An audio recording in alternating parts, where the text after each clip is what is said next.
और आप उनसे बात कर लीजिए एक बार। हाँ कर लूंगा। हाँ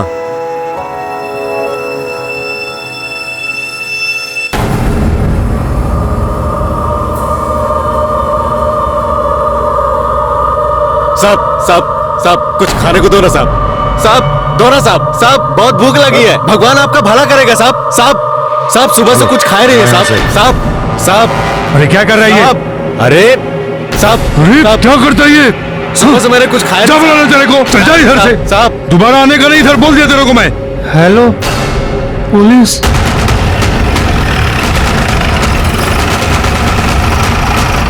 सर मैंने आपको फोन किया था। चल बाजू हटो, चलो चलो तमाशा है क्या? चलो चलो पीछे, चलो चलो मूव मूव पीछे, चलो चलो चलो हटो पीछे, चलो ये आदमी जिंदा है। एम्बुलेंस बुलाओ। मैं एम्बुलेंस को फोन कर दिया सर।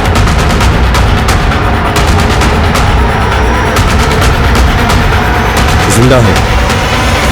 अरे ये राहुल, योगेश और सुरेश है। आसपास देखो कुछ मिलता है क्या? इधर आ, इधर आ। ये कैसे हुआ? सर एक आदमी ने गोली मार दिया और भाग गया बाइक पर।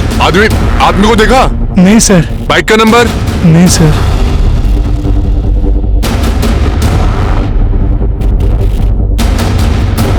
ये बुलेट के शेल्स मिले हैं।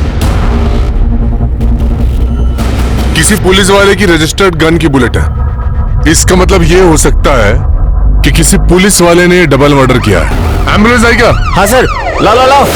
चलो चलो लाओ जल्दी। चलो फटाक से। जल्दी।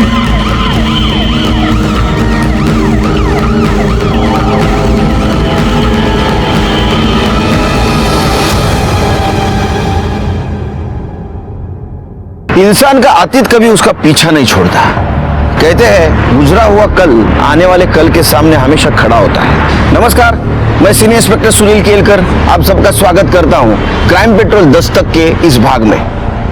जब मेरी पोस्टिंग मुंबई के बोरीवली पुलिस स्टेशन में थी, उस वक्त मेरे सामने एक केस आया था। इस केस में अतीत और आज के तार इतने उलझे हुए थे कि कातिल कौन है ये ढूंढना बहुत मुश्किल जा रहा था। योगेश और उसके पिता सुरेश दोनों का कत्ल हुआ था और उसका कजिन राहुल उस पर भी हमला हुआ था। और खास बात यह है कि जिस रिवॉल्वर से यह हमला हुआ था वो एक पुलिस वाले की थी। क्या ये सुपारी किलिंग थी या किसी की जाति दुश्मनी का यह अंजाम था? आइए देखते हैं ये केस क्या था जो मुंबई से शुरू होकर दिल्ली तक जा पहुंचा था। ये केस शुरू हुआ नवंबर 2017 में, जब एक औरत हमारे पास एक कंप्लेंट लेके आई थी।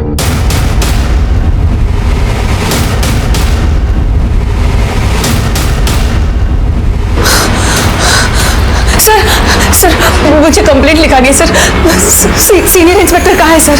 आइए आप अंदर आइए। आप बैठिए बैठिए बैठिए और शांत हो जाइए। पाटिल मैडम पानी दे देना। बाबा त्याचं चहा सांगा।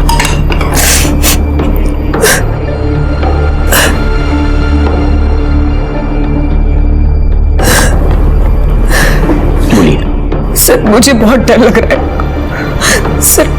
उसने मुझे किडनैप करके 3 महीने अपने घर में बंद रखा। सर बहुत मुश्किल से निकली हूं मैं आज। किसने किया ये? सर मेरे पति योगेश, हमारा सेपरेशन हो चुका है। लेकिन आपके पति ये सब क्यों करेंगे? सर बहुत लंबी कहानी है। नहीं बताइए आप। सर मैं दिल्ली से हूँ। मेरी फैमिली और योगेश की फैमिली दोनों एस्ट्रोलॉजी में थे। उस वजह से थोड़ा कंपटीशन दोनों के बीच में रहता था। जितने लोग मेरे पापा दीनदयाल पांडे और छोटे चाचा ब्रिजमोहन पांडे को मानते थे, उतने ही लोग योगेश के फादर सुरेश श्रीवास्तव को भी मानते थे। हमारी फैमिलीज में प्रॉब्लम्स तब और ज्यादा बढ़ गई जब दोनों ही फैमिलीज वहां के लोकल पॉलिटिक्स और इलेक्शन में इन्वॉल्व हो गए। योगेश कॉलेज में मेरा सीनियर था, पता ही नहीं चला कब एक दूसरे से प्यार हो गया। और हमारी फैमिलीज हमारे शादी के अगेंस्ट थी।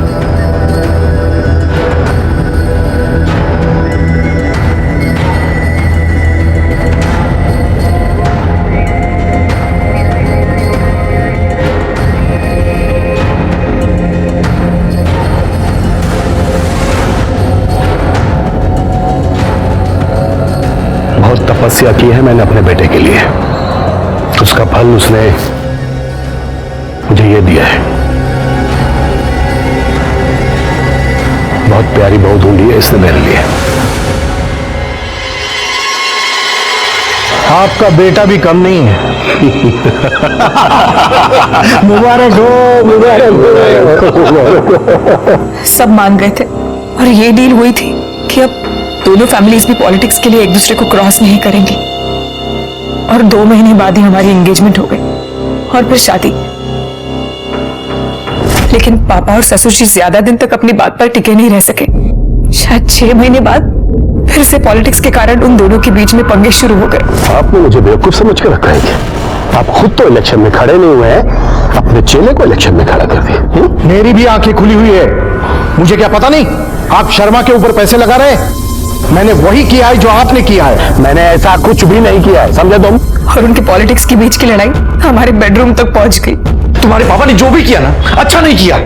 अच्छा, मेरे पापा जो भी करते हैं खुल कर करते हैं, तुम्हारे पापा की तरह दोगले नहीं है। How dare you! मैं अपने मायके चली गई, होने वाले हादसे से बिल्कुल बेखबर।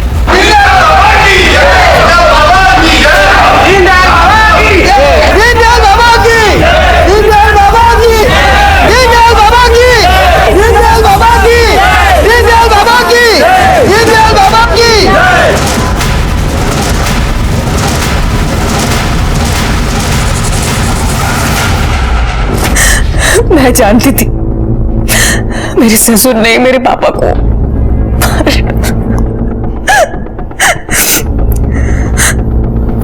मेरे चाचा जी मेरे लिए बहुत कंसर्न थे, इसलिए उनके कहने पर मैं मुंबई शिफ्ट हो गई।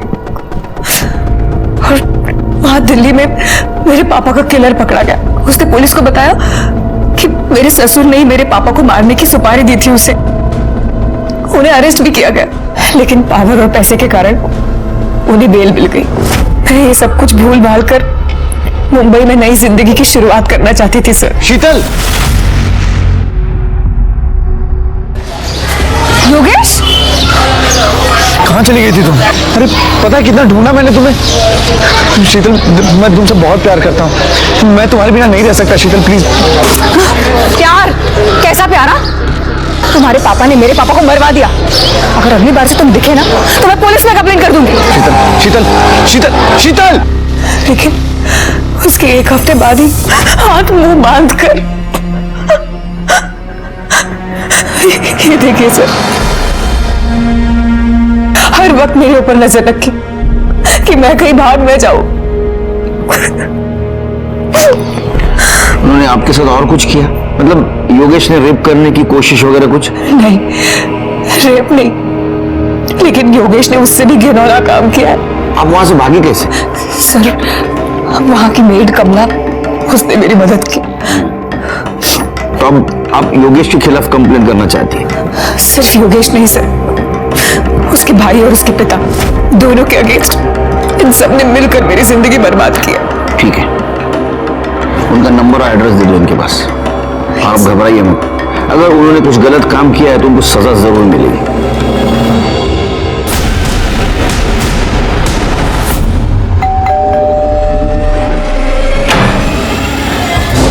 जी सर। शीतल, आपकी वाइफ, उसके बारे में पूछताछ करनी है आपसे। कुछ पता चला क्या उसका? सर पता नहीं कहाँ चली गई वो बिना किसी को कुछ बताए। We are so worried sir. कहाँ है वो? कैसी है वो? अरे हमें सवाल पूछने दो आपसे, आप ही पूछे जा रहे हो। हाँ, पहले हमारे सवाल का जवाब, उसके बाद में तुम्हारे। चलिए। क्या बकवास है सर? प्रोस्टिट्यूट? सर मैं किसी ऐसे वैसे आदमी का बेटा नहीं हूं सर। मेरे पिताजी बहुत बड़े ज्योतिषाचार्य हैं, साधना की है उन्होंने।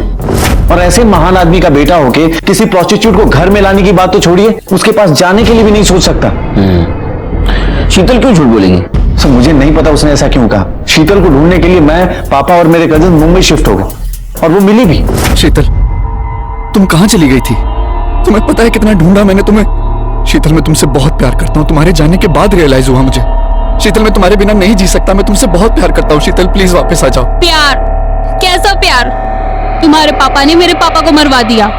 अगर आइंदा से तुम दिखे तो मैं पुलिस में कंप्लेंट कर दूंगी। शीतल प्लीज, मैं मेरी तरफ देखो। देखो मैं बिल्कुल बदल जाऊंगा। तुम मुझे एक चांस दो प्लीज। कम बैक, एक बार वापस आ जाओ। शीतल देखो, मैं हाथ जोड़ता हूं तुम्हारे। मैं प्लीज मान जाओ। प्लीज वापस आ जाओ प्लीज। ठीक है। उसने मुझे माफ कर दिया और 3 महीने पहले हम यहाँ शिफ्ट हो गए, पर एक दिन वो अचानक से गायब हो गई। सर मैं सच कहूं तो इन सब के पीछे उसके चाचा ब्रिजमोहन का हाथ है। बहुत ही घटिया आदमी है सर, भड़काता था शीतल को। सर उसने तो हमारे ऊपर जानलेवा हमला भी किया।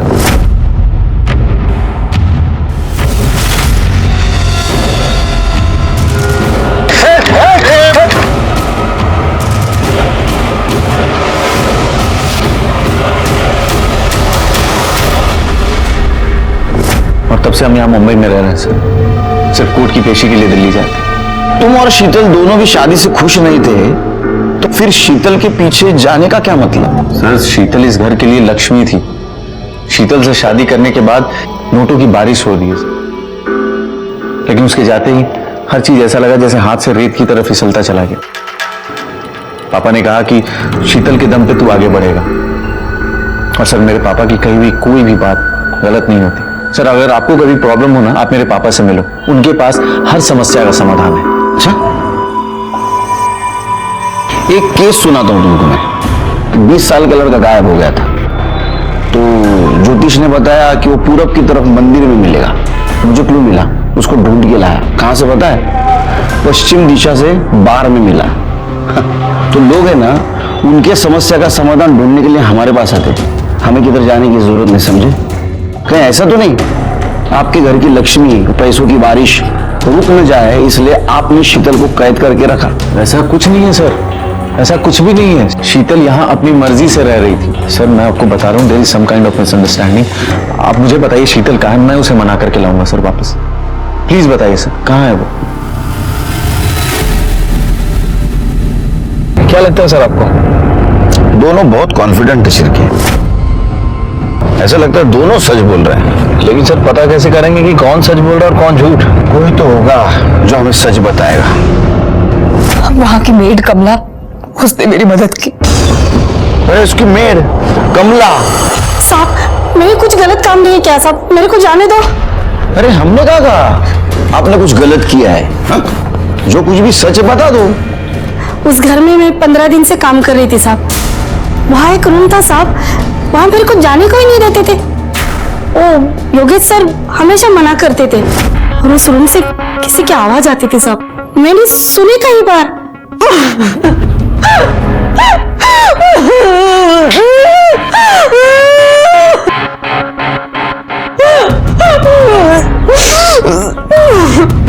मेरे को बहुत अजीब लगता था साहब, मुझसे रहा नहीं गया साहब। और फिर एक दिन योगेश साहब घर पर नहीं थे, उस दिन मैं अंदर गई।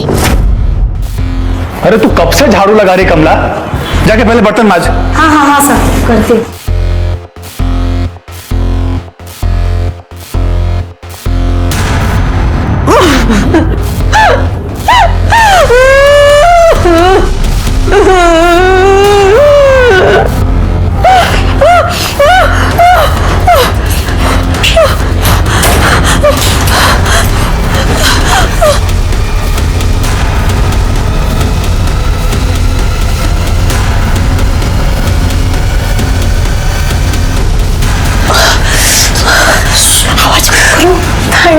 थैंक यू कमला, मैं तुम्हारा एहसान कभी नहीं भूलूंगी। फिर अपना काम करके वहां से निकल गई साहब। मैं अगले दिन योगेश साहब मेरे पर बहुत गुस्सा किए, बहुत चिल्लम चिल्ली की मेरे पर, लेकिन मैंने ऐसा जताया कि कुछ हुआ ही नहीं है, मुझे कुछ पता ही नहीं है साहब। बस यही हुआ था साहब उस दिन। ठीक है, जा। इस कमला की मां ने तो शीतल सच बोल रही थी, योगेश क्यों झूठ बोलेगा? सर शीतल के बयान के मुताबिक उसे शक था कि उसके पिता की हत्या में उसके हस्बैंड यानी कि योगेश के फादर सुरेश का हाथ है। कहीं ऐसा तो नहीं कि शीतल कमला के साथ मिलकर योगेश और सुरेश इन दोनों को फंसाने की कोशिश कर रही हो? मुझे भी ये डाउट आ रहा है कि शीतल अपने पिता के मौत का बदला ले रही है। एक काम करो, इस कमला की नब्ज चेक करो, सबके हार्ट रेट पता चल जाएंगे। सर हमारा शक सही निकला। शीतल ने योगेश के घर से निकलने के 3 दिन बाद कमला के अकाउंट में तकरीबन 50,000 रुपए जमा किए थे। अच्छा? हाँ सर, और एक और इम्पोर्टेंट बात, खबरी ने बताया कि कमला ने किसी तरह का लोन ले रखा था। वो लोन की रकम उसने इन्हीं पैसों से चुकाई है। बुलाओ शीतल और कमला को। अब देखते हैं नई क्या कहानी सुनाते हैं। ठीक है सर। अरे मेरी चाय। अरे ये ठंडी हो गई सर, दूसरी भेजता हूं। अरे शिरकेस, इसको कोई और पगार दे रहा है शायद। तो हमें झूठी कहानी सुनाने के लिए शीतल जी ने तुमको 50,000 रुपए दिए थे और इसलिए तुमने योगेश पे शक डाला। साहब, मैंने शीतल मैडम से पैसे लिए उस साहूकार को देने के लिए। मी खोटं नाही बोलत आहे साहेब। नहीं, तुम्ही खोटं बोललाच नाही, तुम्हाला खोटं बोलवलं गेलं, करेक्ट? सर आप गलत समझ रहे हैं। सर वहां से निकलने के लिए कमला ने ही मेरी मदद की थी। एटलीस्ट मैं इसके लिए इतना तो कर सकती थी ना। मैंने चाचा जी से पैसे लिए और इसे दे दिया, और इसमें छुपाने जैसा कुछ भी नहीं था। मैंने इसे बैंक से ट्रांसफर किए थे। लेकिन आपके पति का तो कुछ और कहना है। उनका कहना ऐसा है कि आप आपके मर्जी से वहां रह रही थी उनके साथ, और वो भी यही चाहते थे कि तुम्हारी मैरिड लाइफ पहले जैसी हो, स्मूथ।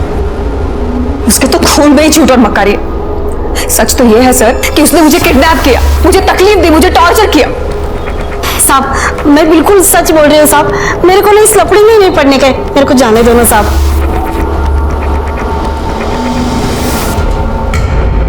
शिरके, मुझे अभी भी यकीन है शीतल ने कमला को वो जो 50,000 रुपए दिए थे वो उसको झूठ बोलने के लिए दिए थे। सर शीतल के हाथों में मार्क्स थे। ऐसा देखकर लगता है कि उसे रस्सियों से बांधकर रखा गया था। हो सकता है उसने खुद को बांधा हो ताकि अपनी स्टोरी प्रूव कर सके, लेकिन उसका मोटिव मेरी समझ में नहीं आ रहा है शिरके। सर अगर ऐसी बात है तो फिर मोटिव ही क्लियर है, अपने पिता की मौत का बदला लेना। हाँ वो भी है, लेकिन इतने महीने बाद क्यों? अगर बदला लेना होता तो पहले लेती। सर, ये जो औरत है ना शीतल, मला उठे ना लामी को तेतरी पहले तो मैंने जुना रिकॉर्ड चेक किया, तो उसमें ऐसा पता चला कि शीतल के बारे में किसी ने दिशा उपाध्याय के नाम से मिसिंग कंप्लेंट की थी। किसने? मंदार कुलकर्णी ने। ये देखिए।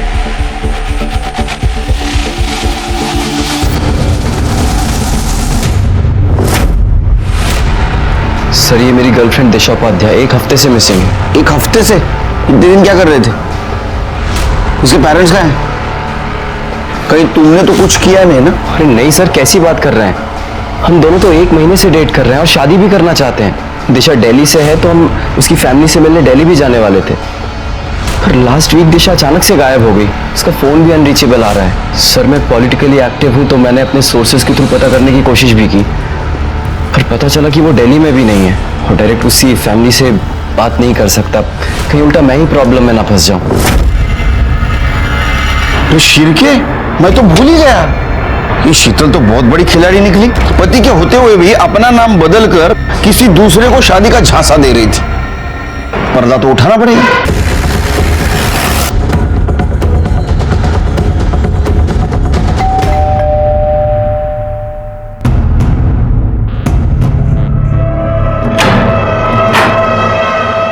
नमस्कार, दिशा उपाध्याय? नहीं, शीतल श्रीवास्तव। अच्छा, मैं किससे बात कर सकता हूँ, दिशा से या शीतल से? मैं अंदर आ सकता हूँ? Thank you.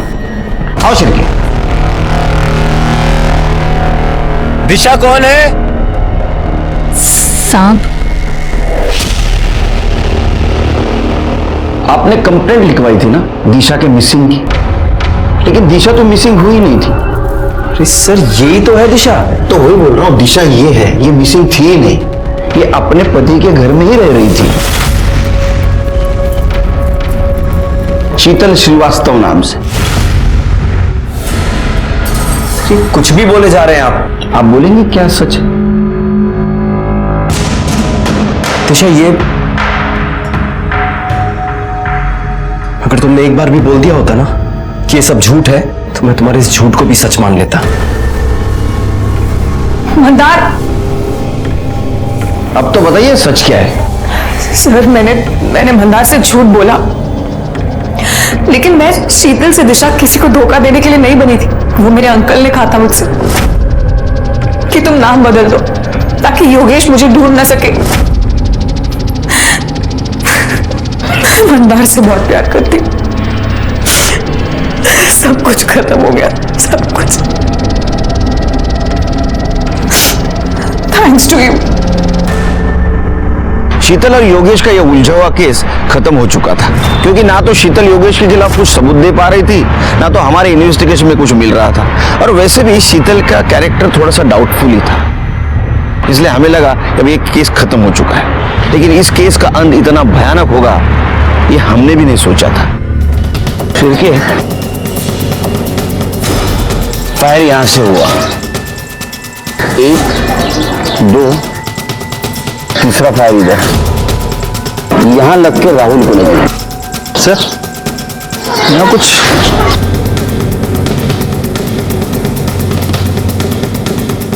कांच तो गंदा सा लग रहा है सर। पूरे गाड़ी चकाचक एकदम क्लीन, सिर्फ ये विंडो गंदा क्यों? एसी भी चल रहा था। ऐसा लगता है सिर के शायद किसी ने जानबूझ के कांच गंदी की है, ताकि पीछे बैठा हुआ आदमी ग्लास नीचे करे और उस मौके का फायदा उठाकर किलर ने गोली मार दी। पॉसिबिलिटी है सर। सबसे सेफ सीट पर राहुल था, ड्राइविंग सीट, उसको गोली सीट के बैक साइड से लगी। क्योंकि आसपास का सीसीटीवी फुटेज चेक करो और पूछताछ करो किसी ने किलर और बाइक का नंबर देखा क्या। ठीक है सर। बाबा अरे क्या चाय पिलाई थी तूने सवेरे? गुड़ वाली चाय?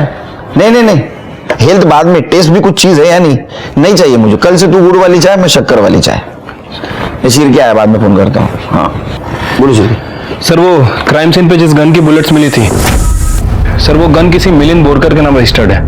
Borkar Mira road police station में पीएसआई पोस्टेड है और सर कुछ दिन पहले उसने अपने गन की मिसिंग कंप्लेंट करवाई है। पीएसआई? एक पुलिस वाले का इस किलिंग से क्या लेन देन हो सकता है? फिर भी एक काम करो, इस पीएसआई बोरकर के डिटेल्स निकालो वहां के पुलिस स्टेशन से, खास करके नॉन यूनिफॉर्म स्टाफ से, मतलब ये स्वीपर एडमिन उनसे।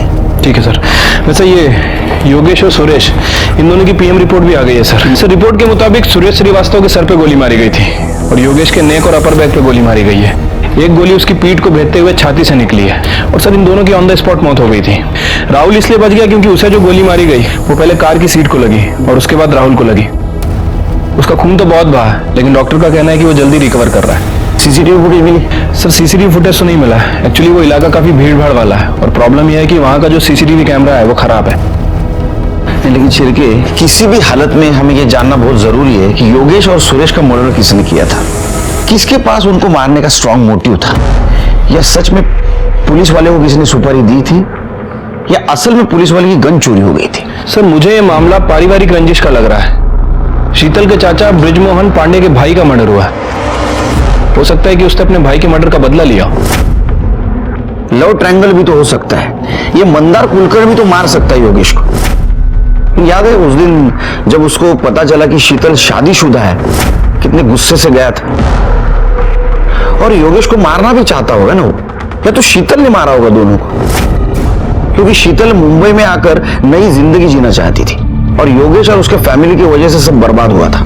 शिरके, मुझे इन सब के सीडीआर और फोन लोकेशन चाहिए, तब तक हम राहुल से बात करते हैं। सर हम लोग ट्रैफिक में फंसे हुए थे, तभी वहां पर एक भिखारी आया और वो विंडो की कांच को नॉक करने लगा। चाचा जी बार बार इरिटेट हो रहे थे, उन्होंने कई बार इशारा किया उसको वहां से जाने का, लेकिन वो मान ही नहीं रहा था। उसने विंडो की कांच पर कुछ गंदा कर दिया था। तभी चाचा जी ने कांच को नीचे किया और इतने में वहां पर एक बाइक वाला आया और उसने ताऊ जी और योगेश भाई को गोली मारी। मैंने सर पकड़ कर नीचे कर लिया अपने आप को, उसने मुझे भी गोली मारी। तुमने उसका चेहरा देखा था? नहीं सर, मैं सर पकड़ करके नीचे बैठ गया था। उसने हेलमेट पहन रखा था और ऊपर से काला रंग का ग्लास था। मैं कुछ भी ठीक से नहीं देख पाया सर। शिरके, किलर तो मारने के मोटिव से आया था, फिर ये राहुल कैसे बच गया? मुझे इसकी सीडीआर रिपोर्ट चाहिए। ठीक है सर। कह नहीं सकते कब किसके पास कौन सा मोटिव हो मारने के लिए। छिड़के, मुझे लगता है भिखारी किलर से मिला हुआ था। भिखारी ने सुरेश को इरिटेट किया, सुरेश ने ग्लास नीचे की, किलर ने शूट कर दिया। लेकिन सर शूट करना होता तो कांच पे भी शूट कर सकता था, मतलब कांच पे फायर करता, कांच टूट जाता और उसके बाद वो फायर कर देता। हो सकता है किलर उतना कॉन्फिडेंट ना हो। मतलब आपका कहना है कि वो सुपारी किलर नहीं था? हो सकता है। Sir, Syria report. क्या खुलासा हो रहा है? सर, रिपोर्ट के हिसाब से शीतल 2 महीने पहले अपने चाचा ब्रिजमोहन पांडे के घर शिफ्ट हो गई है दिल्ली में। और मंदार के कॉल रिकॉर्ड के हिसाब से मंदार ने 3:33 पे शीतल को कॉल किया था। मतलब जब योगेश और सुरेश पे हमला हुआ उसके 5 मिनट बाद। शिरके, मंदार ने जब कॉल किया था उस वक्त उसकी फोन लोकेशन क्या थी, पता करो। ठीक है सर। सर मेरा रोड पुलिस स्टेशन से आपको मिलने एक लड़का आया है। कौन है? कोई अखिल यादव है। भेज दो। सर मेरा नाम अखिल यादव है सर। सर मैं मीरा रोड पुलिस थाने में क्लर्क हूँ सर। सर देखो, मेरे को किसी लफड़े में नहीं पड़ना है सर, लेकिन आप लोग के आदमी वहाँ पे पूछताछ कर रहे थे तो मेरे को लगा मैं आपको बता दूं। अब बिल्कुल टेंशन मतलब बिंदास बोलो। सर वो अपने PSI बोरकर सर है ना सर, उनकी गन चोरी हुई थी। वो तो हमें भी पता है, लेकिन सर वो गन दोबारा मिली, बट दूसरे PSI के डोर में। सर मैं क्या बोल रहा हूँ सर, वो आदमी ठीक नहीं है सर। अभी वो इधर उधर से पैसा वैसा भी लेते हैं और एक आध बार सस्पेंड भी हुआ सर। मुझे लगा सर मैं आपको बता दूं, लेकिन सर अगर उनको पता चला तो मेरे को बहुत प्रॉब्लम हो जाएगी सर। नहीं, अब डरो मत, बिंदास रहो। थैंक यू सर, चलता हूँ सर। Thank you. पता चला शिरके, मैं क्यों कह रहा था नॉन यूनिफॉर्म स्टाफ से पूछताछ करो। ये यूनिफॉर्म वाला स्टाफ है ना, एक दूसरे को सपोर्ट करता है।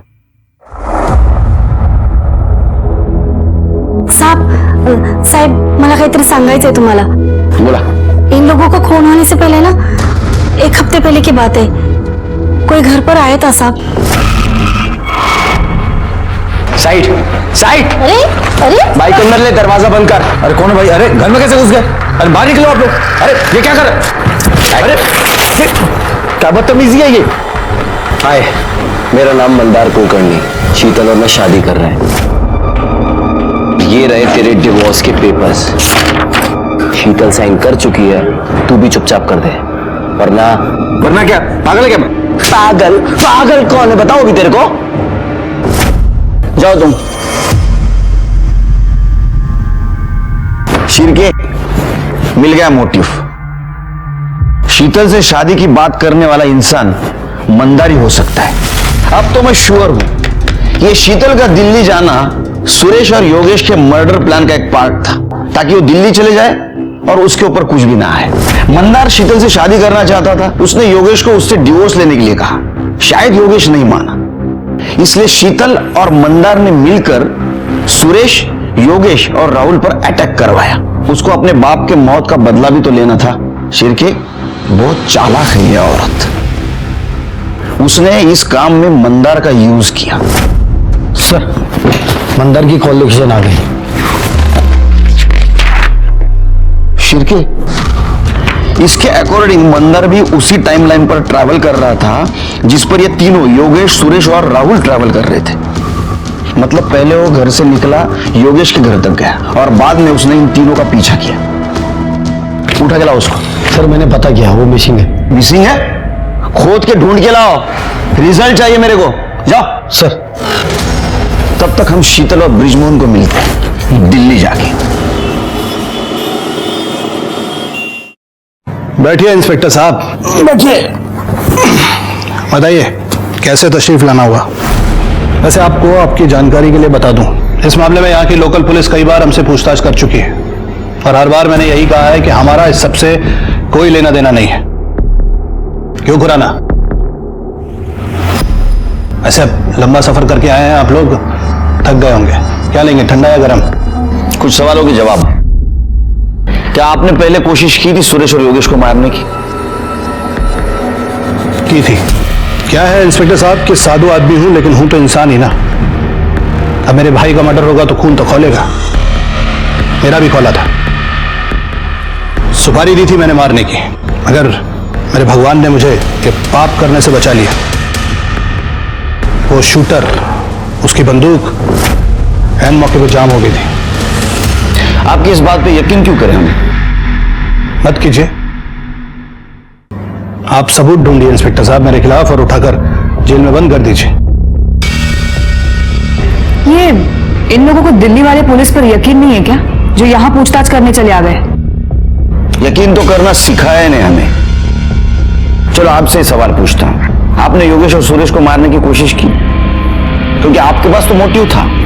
हाँ, मोटिव था, पर मेरा भी जवाब वही है। आपके पास सबूत है क्या? देखिए, लॉ मैंने भी पढ़ी है। आपके पास मेरे और चाचा जी के खिलाफ एक भी सबूत नहीं है। सबूत नहीं भी है और है भी। चलो एक बात बताइए, मर्डर होने के 5 मिनट बाद मंदार ने आपको क्यों कॉल किया था? वो भी उसी जगह से जहां मर्डर हुआ था। मंदार ने मर्डर किया या किसी शूटर से करवाया या शूटर आपने भेजा? देखिए, मैंने ऐसा कुछ नहीं किया और ना ही मंदार ने। हाँ, उसने मुझे फोन किया था, लेकिन उस वक्त वो वहां था ये मुझे नहीं पता है। देखिए इंस्पेक्टर साहब, बात को समझने की कोशिश कीजिए। इस सबसे ना तो मेरा ना इसका कोई लेना देना नहीं। वो तो हम पता कर लेंगे।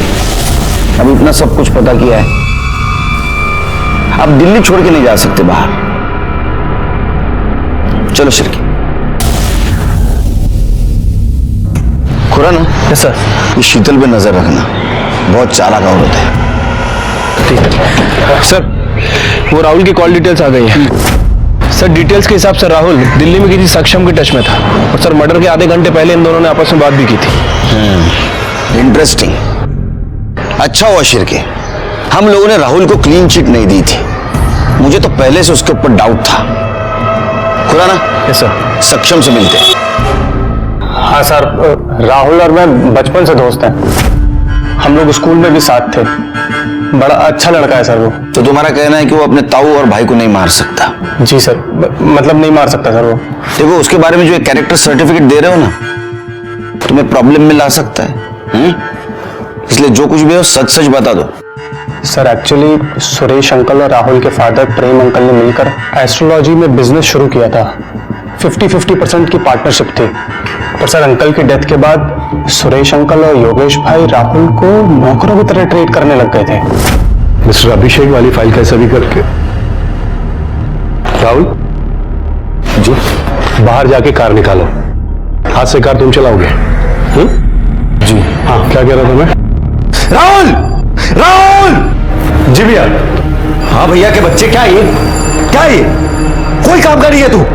खड़े खड़े पढ़ ले, क्या जा देख क्या रहा है? सर राहुल बहुत परेशान रहने लगा था और 1 महीने पहले जब वो दिल्ली आया था तो तेरे ताऊजी और भाई ऐसे ट्रीट करता है तुझे, तो कुछ कहता क्यों नहीं है? अरे क्या बोलूं यार, मेरे परिवार वाले हैं वो दोनों। और वैसे भी जो इंसान गलत करता है ना, उसको उसका बदला इसी जन्म में मिलता है। सर राहुल बहुत अच्छा लड़का है सर। तो हम पता कर लेंगे वो कैसा है। मैं आखिर क्या बोलता सर, जैसे भी थे वही मेरी फैमिली थे। तुम्हें गुस्सा नहीं आता कभी? सर आता था, लेकिन मैं क्या कर लेता। नहीं, अक्सर आदमी गुस्से में गलत कदम उठा देता है। ऐसा भी तो हो सकता है तुमने किसी अपने दोस्त को या सुपारी किलर को बोला हो तुम्हें गोली मारने के लिए, ताकि किसी को तुम पे शक ना आए। नहीं सर मेरा एक ही दोस्त है सक्षम, और वो ऐसा कभी नहीं करेगा। और वैसे भी योगेश भैया और ताऊ जी के अलावा इस दुनिया में मेरा था ही कौन? सच में कोई नहीं है? एक बुआ थी, लेकिन पता नहीं कहां है।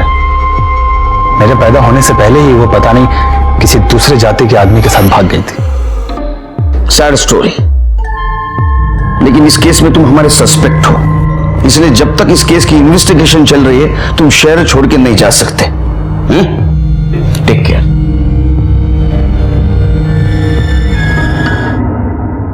सिरके सर, इसके ऊपर नजर रखो। हाँ ठीक है, ओके सर। वो पीएसआई बोरकर आ गया, इंतजार कर रहा है पुलिस स्टेशन में। सर मेरा यकीन मानिए, मुझे नहीं पता मेरी गन कैसे गायब हो गई और कुछ दिन बाद दूसरे पीएसआई प्रकाश माने के ड्रॉवर में कैसे मिली। सर तुम्हारे ऊपर केस चल रही है, इंक्वायरी चल रही है, तुम्हारे ऊपर यकीन कैसे करूं मैं? इंक्वायरी चल रही है सर, अब तक कुछ साबित नहीं हुआ। प्लीज सर, मैंने कुछ नहीं किया। तुम्हारी गन कैसे गायब हो गई? पता नहीं सर, मैंने गन ड्रॉवर में रखी थी और मैं टॉयलेट गया। जब वापस आया तो गन वहां पे नहीं थी और कुछ दिन बाद दूसरे पीएसआई प्रकाश माने उनके ड्रॉवर में मिली। सर हमारे सीनियर्स प्रकाश माने से पूछताछ कर रहे हैं, लेकिन उसे भी कुछ नहीं पता। आप चाहे तो प्रकाश माने की इंक्वायरी कर सकते हो। नहीं, वो हम देखेंगे क्या करना है क्या नहीं। तुम्हारी गन गायब हो गई, दूसरे दिन कहाँ थे तुम? सर गन गायब होने की वजह से मुझे सस्पेंड कर दिया था। मेरा मूड बहुत खराब था, इसलिए मैं घर पे ही था। अरे शिरके, ये पीएसआई बोरकर है ना, ये बिल्डरों को फोन करता था पैसों के लिए। छोटे मोटे बहुत काम किए इसने, लेकिन अभी क्या पैसों के लिए इसने सुपारी किलिंग भी शुरू कर दी है क्या? लेकिन सर कोई पुलिस वाला सुपारी के लिए अपनी गन क्यों यूज करेगा? प्लान तो किया था उसने। देखो, गन चोरी हो गई, कंप्लेंट की, सस्पेंड हुआ, मोबाइल घर पे रखा, बाद में गन ली और ये कांड किया। सर अभी अभी मंदार का फोन दहशत में आना हुआ है।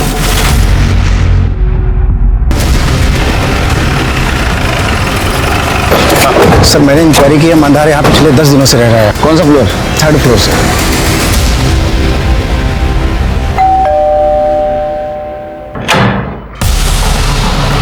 क्या है साहब? दूध वाला वॉचमैन ने बोला था दूध चाहिए था आपको।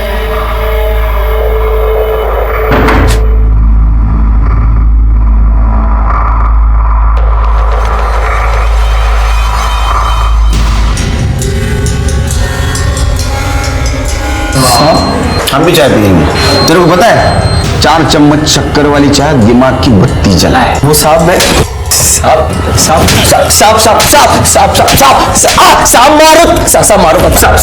साहब क्यों मारे? वही था।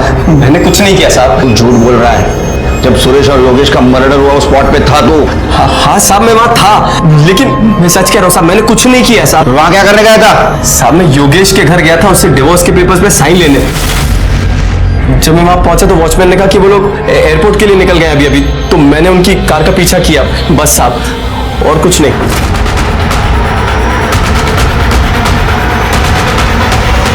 तो मैं अपनी कार से उतरकर उनकी कार की तरफ गया।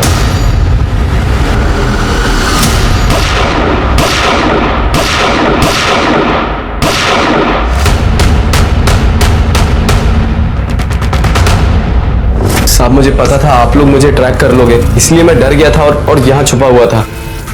तो फिर तूने शीतल को क्यों फोन किया था?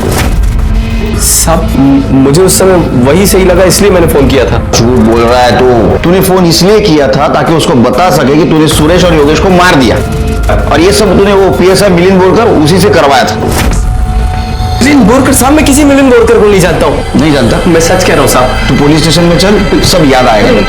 मंदार को हमने अरेस्ट कर लिया था, लेकिन उसके खिलाफ हमारे पास कोई ठोस सबूत नहीं था। जो भी था वो सर्कमस्टेंशियल ही था, और मंदार और पीएसआई बोरकर के बीच में भी कोई संबंध नहीं दिख रहा था। मंदार का कहना यह था कि किलर और भिखारी मिले हुए थे, क्योंकि वो भिखारी उसके साथ बाइक पे आया था। इसलिए हमने सारे भिखारियों की पूछताछ की, लेकिन हमें कुछ नहीं मिला। झूठ और सच के बहुत सारे परते खुलने अभी भी बाकी थे। राहुल के बारे में भी पता किया तो राहुल का किसी सस्पिशियस आदमी के साथ कोई कांटेक्ट नहीं था। अब बचे शीतल और उसके चाचा ब्रिजमोहन, इन दोनों पे हमें पहले से ही शक था। और ये शक बढ़ा तब जब हमें यह पता चला कि मर्डर के 10 दिन पहले ब्रिजमोहन ने मुंबई में कांटेक्ट किया था। जी सरोज यादव है, वो सुरेश जी की बहन। आपने क्यों फोन किया था उसको? फोन हमने नहीं किया था, फोन उन्होंने किया था। बाद में हमने फोन किया। उन्होंने क्यों फोन किया था आपको? तारीफ कर रही थी कि हमने उन दोनों पर हमला करवाया। हालांकि थोड़ा अफसोस भी था उन्हें, दुखी थी क्योंकि वो दोनों बच गए थे, मगर वो फिर से चाहती थी कि हम सुपारी दें और उन्हें खत्म करवा दें, और अगर हम ये काम नहीं कर सकते तो वो खुद कुछ करना चाहेंगी, ऐसा बताया था। आपने क्या कहा? हमने कहा कि हमें हमारी गलती का एहसास हो चुका है, अब हम उन दोनों को नहीं मारेंगे। आप चाहे तो सरोज जी से पूछ सकते हैं। चाचा जी, आप उनसे पूछने के लिए क्यों कह रहे हैं? पहले ही इतना सहा है उन्होंने। एक मिनट, आपको हमदर्दी है उनसे? वैसे कोई बात नहीं है, वो भी बस मेरी तरह एक औरत ही है। मेरा उनसे कोई लेना देना नहीं है, आपको जो करना है कीजिए। Thank you. शिवगी सर, ये सरोज कहाँ रहती है? देखो।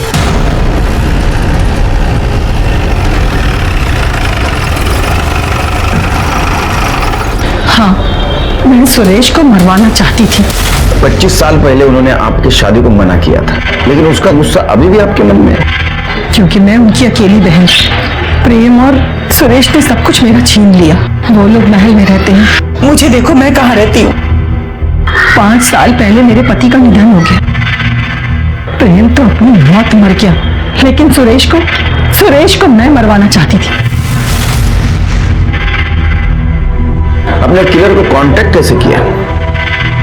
मेरे पास इतने पैसे कहाँ कि मैं किसी को सुपारी दे सकूं। फिर मैंने अपना मन बदल लिया, क्योंकि मेरे पास तो जहर खाने के भी पैसे नहीं। आपकी अगर ये हालत है तो आपको गुजारा कैसे होता है?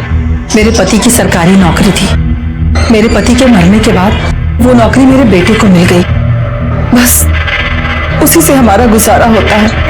लेकिन सच कहूं साहब, जिस किसी ने भी उसको मारा है ना, इस माँ के दिल से उसके लिए दुआएं निकलती है।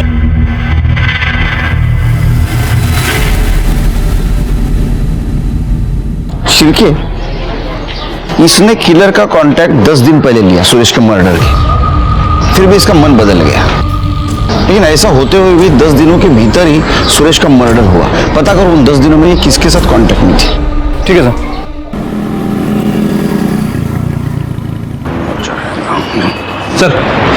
सर उसके कॉल डिटेल्स।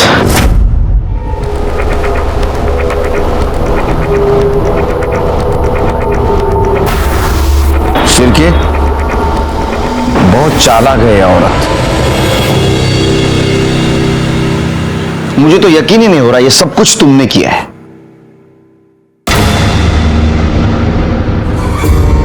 हमें तो पता ही नहीं था तुम सरोज के बेटे हो। तुम्हारे बाबा मरने के बाद तुम्हें सरकारी नौकरी मिली थी। तुमने क्या किया? तुमने अपनी मां सरोज यादव का बदला लेने के लिए गन चुराई और सुरेश और योगेश को मार दिया। बराबर है ना? जी, यही हुआ था, लेकिन वो इसी के लायक थे। लेकिन मैंने अपनी मां की इच्छा पूरी की। जब मुझे पता चला कि पीएसआई बोरकर पे ऑलरेडी बहुत सारे चार्जेस थे, तो मैंने उसकी गन चुरा ली ताकि सारा शक उस पर जाए। मैंने सुरेश मामा और योगेश के ऊपर शुरू से नजर रखी थी। उनके घर से निकलने तक मैं उनके पीछे था। भिखारी को 500 रुपए देके रखे थे ताकि उन्हें परेशान कर सके। मुझे मालूम था कि उस एरिया में बहुत ट्रैफिक रहता है, उनकी गाड़ी वहां पे रुकेगी।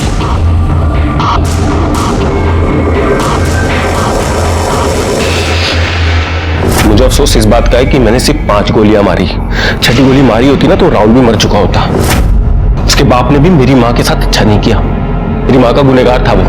रात को मीरा रोड वापस आया, रात का काम करने का नाटक किया और वो गन दूसरे पीएसआई के ड्रॉर में रख दी। और जब आप लोग गन की इंक्वायरी कर रहे थे तो मैं आपके पास आया ताकि मैं ये सब उस बोरकर पर डाल सकूं। एक बात समझ में नहीं आ रही, तुमने भिखारी को पैसे क्यों दिए कांच नीचे करने के लिए? तुम कांच में से भी गोली मार सकते थे ना। लेकिन मैं कोई मौका नहीं गंवाना चाहता था कि मैं उसको छोड़ दूं, वो बच जाए। मैं चाहता था कि मैं उसको तब मारूं जब मैं उसकी आंखों में वो डर देखूं। ये सोचा है अब तुम्हारी मां कैसे जिंदा रहेगी तुम्हारे बिना? तुम्हारा फ्यूचर गया अभी अंधेरे में। हाँ, अब जेल में सड़ोगे। करड़े लोन चला चल। अखिल को हमने अरेस्ट कर लिया। भले ही वो अपने सारे इल्जाम सर पे ले रहा हो, लेकिन उसके सीने में जो ये बदले की आग जल रही थी, इसकी वजह उसकी मां सरोज थी। क्या सरोज को ये करते वक्त दस्तक नहीं मिली थी कि वो अपने ही बेटे की जिंदगी बर्बाद कर रही थी? बाद में कुछ सिग्नल्स पर हमें अखिल और उसकी बाइक का सीसीटीवी फुटेज मिला, जिसमें साफ दिखाई दे रहा था कि वो एक भिखारी को बाइक पे बिठा के ले जा रहा था और सुरेश की कार का पीछा कर रहा था। इस केस में हमारे सामने बहुत सारे सस्पेक्ट्स थे और सबका मोटिव एक ही था, बस बदला। कुछ गलत होने पर बदले की भावना मन में आना स्वाभाविक है, लेकिन हक की लड़ाई अगर कानून के दायरे में रहकर की जाए तो अच्छी बात होती है। देखते हैं हमारे आज के एपिसोड की दूसरी कहानी। हम पुलिस वालों को अक्सर यह गुरूर होता है कि हम क्रिमिनल साइकोलॉजी को बाखूबी समझते हैं। मैंने भी अपने करियर में कई मुजरिम को दिमाग को समझा परखा, लेकिन एक बच्चे के जहन में क्या चल रहा होता है यह समझ पाना आसान नहीं होता। कोई बच्चा कब क्या फैसला लेता है और उस फैसले के पीछे क्या वजह छुपी होती है यह समझ पाना बहुत मुश्किल होता है। और आज का यह केस भी एक ऐसी ही बच्ची फातिमा से जुड़ा था, जिसकी ज़हनियत को तब हम भी समझने की कोशिश कर रहे थे। लेकिन फातिमा हमें कब, कैसे और किन हालात में मिली और वो हमारी कस्टडी से क्यों भाग गई थी, इन सारे सवालों के जवाब जानने के लिए आपको फातिमा की जिंदगी के उन पन्नों को पलटना होगा जिन्हें तब हम भी पढ़ने की कोशिश कर रहे थे।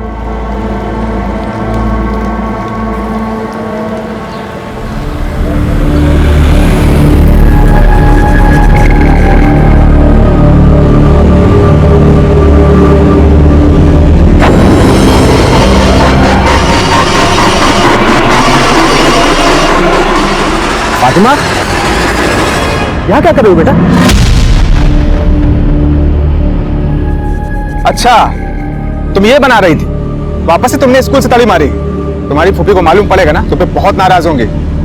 अच्छा डरो मत, ये लो, तुम्हारी फूफी को हम समझा देंगे, तुम्हें कुछ नहीं कहेंगे। अब चलो घर चलो।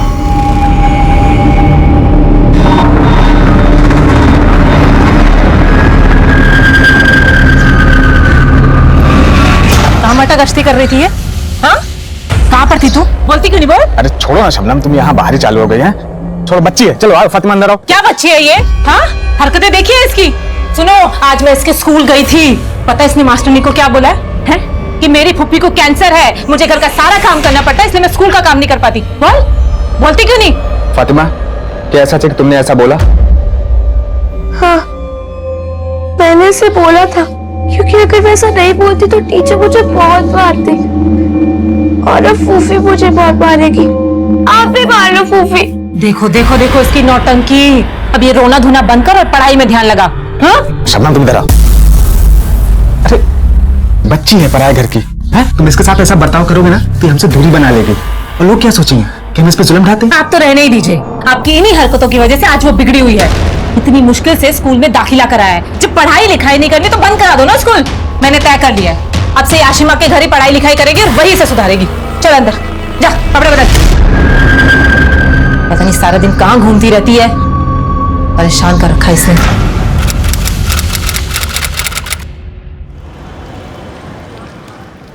अरे मेरा बच्चा क्या कर रहा है? घड़ी देखिए, 2 बजे का टाइम है और रोज तू 2:30 बजे के बाद आती है। आज तो तेरी फूफी को बता ही देती हूँ। नहीं प्लीज, फूफी को मत बताइए, मैं कल से टाइम पे आऊंगी। 2 से लेके 20 तक पहाड़ा लिख के दिखा, और इस बार एक भी पहाड़ा गलत हुआ ना तो फिर देख लेना। चल बैठ, बैठ नीचे।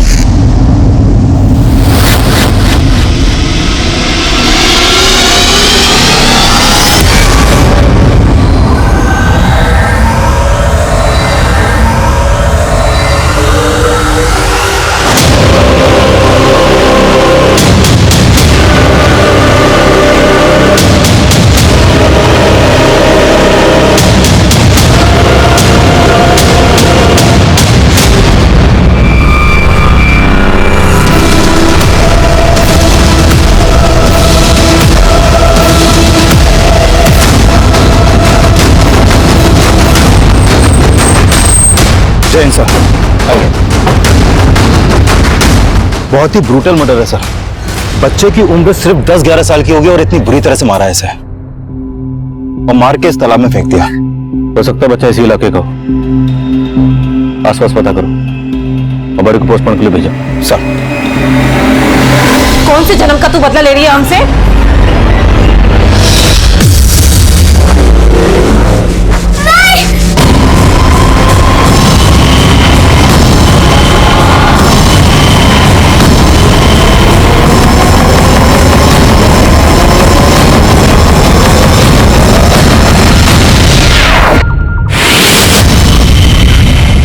मर गई वो, आज मिलेगी ना तो जान से मार दूंगी मैं उसे।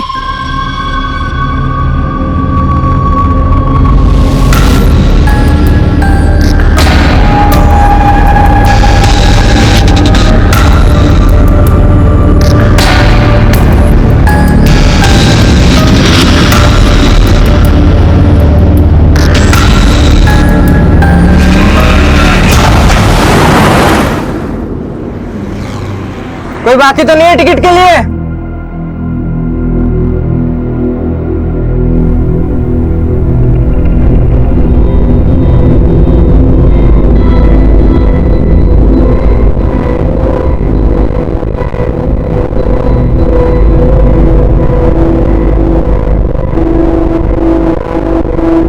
फातिमा के साथ ऐसे कैसे कर सकती हो? कितनी बार समझाया कि उसके साथ ऐसे पेश मत आया करो। अब अगर वो नहीं लौटी तो लोगों क्या जवाब देंगे? बस, मुझे तुमसे ज्यादा फिक्र है फातिमा की। अगर इतनी फिक्र थी तुमसे डर के भागी क्यों? वो पहले भी ऐसा कर चुकी है, लौट आई थी ना। अगर इस बार नहीं लौटी ना तो खुदा कसम मैं तुम्हें।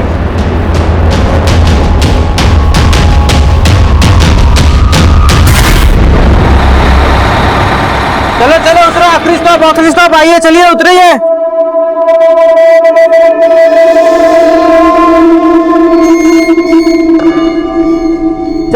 भाई साहब डिपो ले चलो। अरे एक मिनट। ये लड़की किसके साथ हो? कहाँ उतरना था?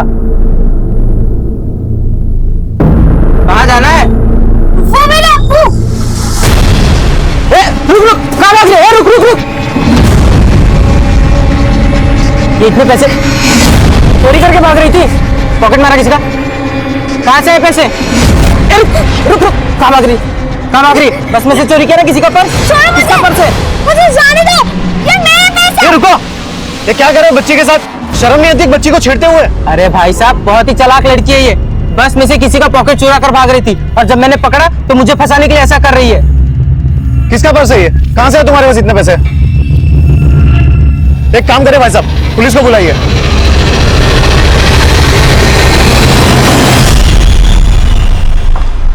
Coming sir. कमिंग। सभी लोगों से पता किया लेकिन किसी ने भी उस बच्चे को आइडेंटिफाई नहीं किया और हमने सभी पुलिस थानों में भी चेक किया सर, लेकिन किसी भी थाने में ऐसे कोई भी मिसिंग कंप्लेंट दर्ज नहीं हुई है जो उस बच्चे की उम्र और हुलिये से मैच करती हो सकता बच्चा यतीम हो या फिर उसकी फैमिली से ही उसके मर्डर में शामिल हो, इसलिए मिसिंग कंप्लेंट फाइल नहीं की गई। हो सकता है। Coming sir. सर नोएडा के एक बस स्टॉप पर 9-10 साल की एक बच्ची को पकड़ा गया है। सर कंडक्टर का कहना है कि वो बच्ची बस में पॉकेट मार रही थी, लेकिन जब उस कंडक्टर ने उसे पकड़ा तो बच्ची उस पर छेड़छाड़ का आरोप लगाने लगी। शर्मा सर चलो।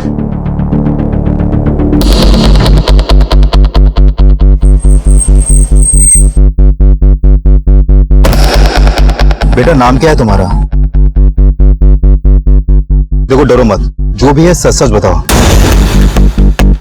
क्या ये अंकल ठीक बोल रहे हैं? सर मैं झूठ क्यों बोलूंगा? इस लड़की के हाथ में जो पर्स है आप उसे देखिए, कितना पैसा है उसके अंदर। लो बेटा पर्स देखो। नहीं। कविता छोड़ो।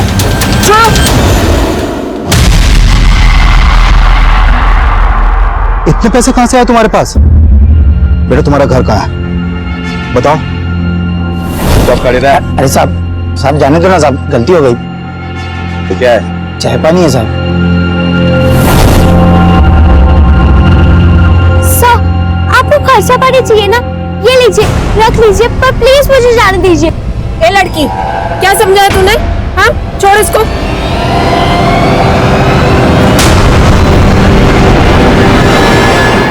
सर ये देखिए क्या निकला इस पर्स में। ये क्या है?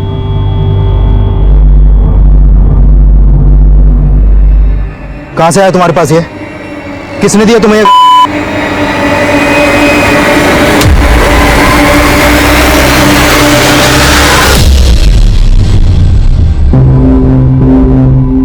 बेटा तुम्हें मालूम है तुम्हारे पर्स में क्या था? देखो हम अब भी पूछ रहे हैं, सच सच बता दो, क्या वो पर्स तुम्हारा है? नहीं वो पर्स मेरा नहीं है। तो वो पर्स आपने चुराया था? नहीं मैं चोर नहीं हूँ। तो वो पर्स आपके पास कैसे आया? सर बहुत चालाक लड़की है।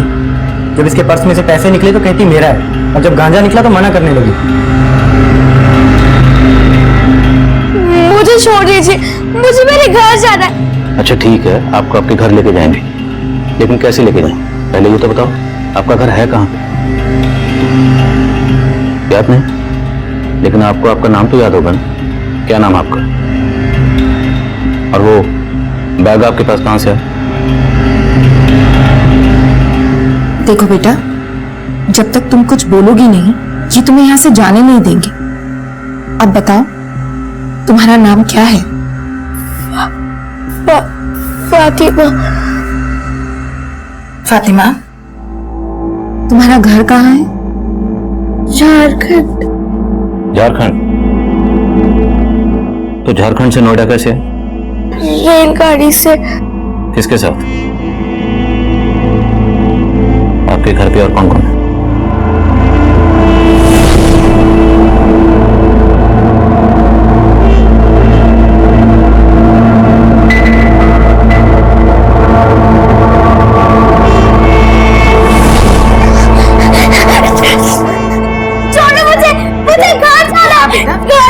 हाँ बेटा आपके घर ले जाएंगे, अभी आप अंदर जाओ।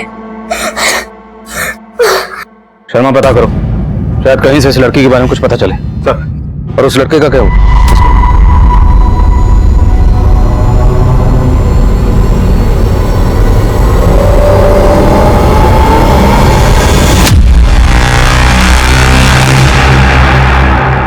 अस्सलाम मुश्ताक भाई।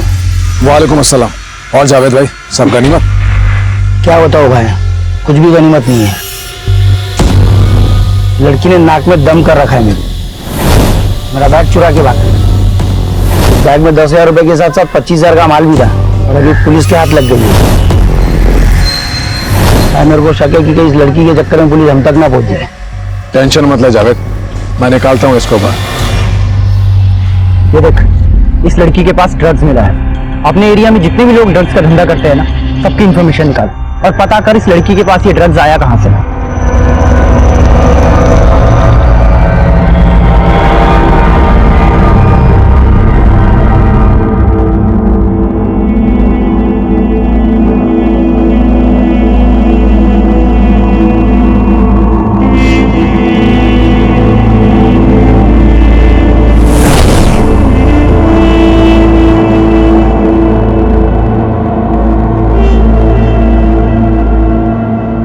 अल्लाह, फातिमा, ये क्या कर दिया तूने? पूरी दीवार खराब कर दी। अम्मी, दीवार खराब का किया? देखो कितनी खूबसूरत पेंटिंग बनाई है। ये आपा, ये भाईजान, ये आप, ये अब्बू और वो मैं, छोटी सी। बेटा, अगर फोटो बनानी थी तो कॉपी में बनाती। पूरी दीवार गंदी करने की क्या जरूरत थी? अम्मी, कॉपी भर गई है। मैंने अब्बू से कहा था कि वो कॉपी ले आए। हाँ, तो तेरे लिए लाए हैं ना नई कॉपी। ये देख, मेरी नई कॉपी। मेरा प्यारा बच्चा। आपा, भाईजान, देखिए अब्बू मेरे लिए नई कॉपी लाया।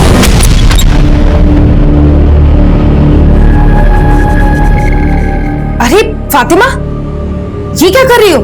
पूरी दीवार गंदी कर दी। कॉपी भर गई है, नई कॉपी कब लेके आएंगे अब्बू? बेटा, तुम्हें अब्बू की याद आ रही है? तो बताओ, तुम्हारे अब्बू कहाँ रहते? हम उन्हें यहाँ बुला लेंगे। कुछ नहीं बेटा, कुछ नहीं।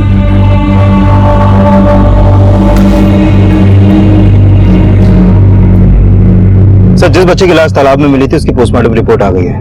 उसकी मौत चाकू घोंपने से हुई थी और फॉरेंसिक टीम ने उसके कपड़ों की जांच की तो उसकी पैंट की जेब से ट्रेसेस मिले हैं सर। फातिमा के पास से भी मिले थे, तो हो सकता है फातिमा का उस बच्चे से कोई कनेक्शन हो। उसे मिलते हैं, मुमकिन है उसके बयान से हमें उस बच्चे पर कोई क्लू मिले।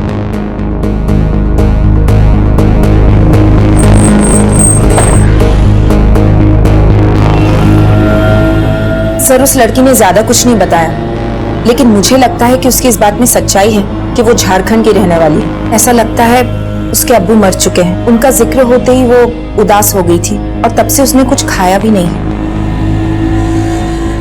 मुझे नहीं खाना, मुझे जाने दो। क्या हो रहा है ये? मुझे जाना है यहाँ से। घर जाना ना आपको? बैठो। हम तो आपसे यही पूछ रहे हैं कि आपको कहाँ जाना है। जब तक आप बताओगे नहीं, हम आपको आपके घर कैसे लेके जाएंगे? बोलो। ठीक है, लेकिन हमने आपके घर का पता लगा लिया कि आप कहाँ रहती हैं।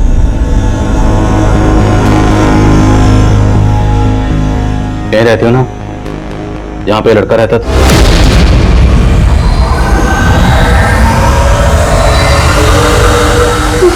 नहीं, मुझे जाना है। एक मिनट, बोलो कहाँ जाना?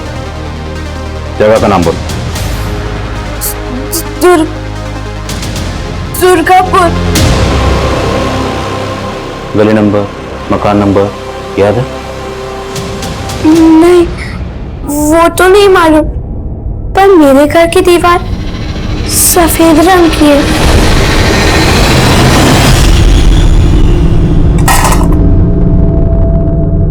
कहाँ थी तू फातिमा? भूख नहीं लगती क्या तुझे? तेरी वजह से अम्मी ने भी खाना नहीं खाया। दवा लेनी उनको। अम्मी आप खाना, अम्मी आपको तो बुखार है। बुखार में सिर क्यों गर्म होता है?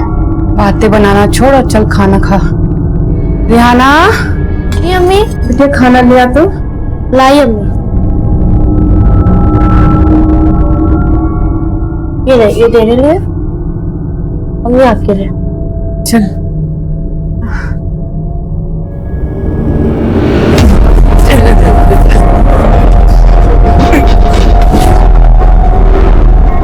अब्बू, अपने आप को संभाल नहीं सकते तो इतना क्यों पीते हो?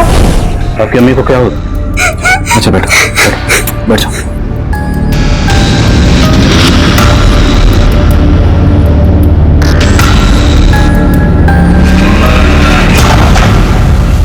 ये लड़की कुछ भी साफ साफ नहीं बोल रही है।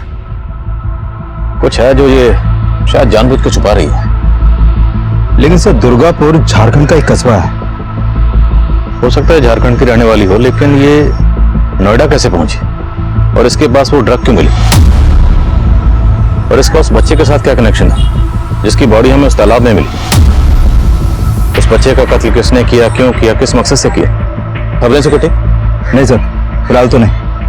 अगर ये मान लें कि ये दोनों बच्चे किसी ड्रग पेडलिंग गैंग के लिए काम करते हैं तो जाहिर है उन लोगों ने इन्हें ट्रेनिंग दी होगी। इसलिए ये बच्ची किसी भी सवाल का सीधा जवाब नहीं दे रही, बल्कि गोल गोल बातें करके घुमा रही। वो नहीं बोल रही जो हम इससे पूछना चाह रहे हैं। और इसने जो तुम्हें घूस देने की कोशिश की, ये रंग ढंग भी उसने वहीं से सीखे हों। ये लड़की हमें मिली गाजियाबाद से नोएडा आने वाली बस में। तो ड्रग पेडलिंग ग्रो भी उसी रूट पर एक्टिव होगा। एक काम करो, इसको वापस उसी रूट पर लेकर जाओ और इसके एक्सप्रेशन को बारीकी से मॉनिटर करना। ये अपनी जगह को देखकर जरूर रिएक्ट करेगी। और ये भी पॉसिबल है कि वहां कोई ऐसा शख्स मिल जाए जो इस लड़की को पहचानता हो।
कौन है वहां?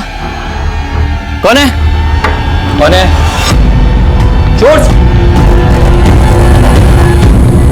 चल चल छोड़।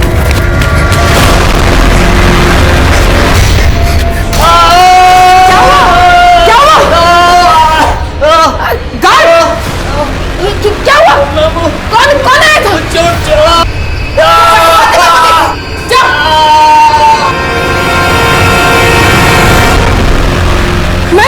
मैम फातिमा अपने रूम में नहीं है। गायब है। नहीं है मतलब?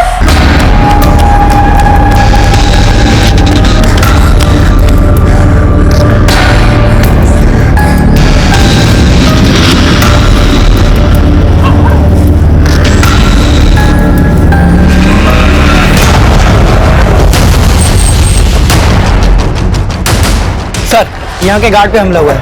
फिलहाल उसे हॉस्पिटल भेज दिया है। फातिमा कुछ पता चला? नहीं सर। इधर सर, जब हम लोग आए तो गार्ड यहीं पड़ा हुआ मिला था। पता नहीं, एक लड़की गायब होगी और आप लोगों को पता नहीं क्या कर रहे थे? ये सिक्योरिटी यहाँ की? सर आज तक ऐसा कभी नहीं हुआ है। और मैडम आज तो हो गया ना, सीसीटीवी है? हाँ सर। फुटेज निकाली, फातिमा की फोटो सभी पुलिस स्टेशन में भेजो और पैटर्न टीम को भी इन्फॉर्म करो। सर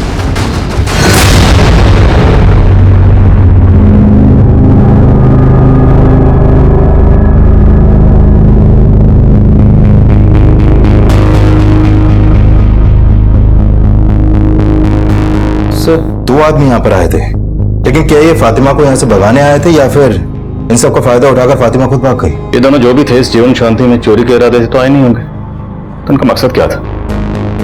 फुटेज से साफ लग रहा है कि फातिमा इनके साथ नहीं गई बल्कि अपनी मर्जी से भागी।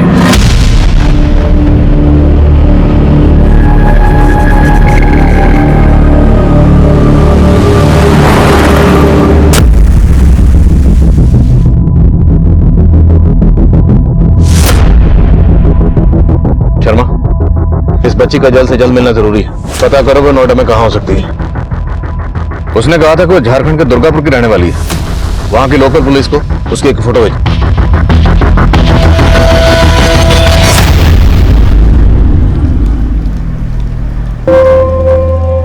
नमस्ते अंकल। हाँ नमस्ते, बोलो। एक बैग मिलेगा? 14 रुपए। रुक रुक रुक, चोरने कैसे रे? रुक रुक रुक।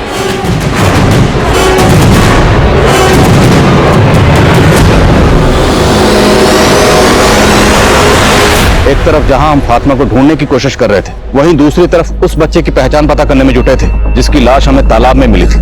और काफी कोशिश के बावजूद भी हम उसकी पहचान पता नहीं कर पाए थे। और उस बच्चे का फातिमा के साथ कोई ना कोई कनेक्शन जरूर था। फातिमा की तलाश में हमने उसकी तस्वीर झारखंड दुर्गापुर पुलिस से शेयर की, तो पता चला कि दुर्गापुर पुलिस काफी पहले से ही फातिमा के वालिद अख्तर के मर्डर केस की तहकीकात कर रही थी। और साथ ही दुर्गापुर पुलिस से फातिमा के उस घर के बारे में पता चला जहाँ फातिमा के माँ बाप जरीना और अख्तर के इंतकाल के बाद उसके दोनों भाई बहन उसकी बड़ी फूफी और फूफा के साथ रह रहे थे।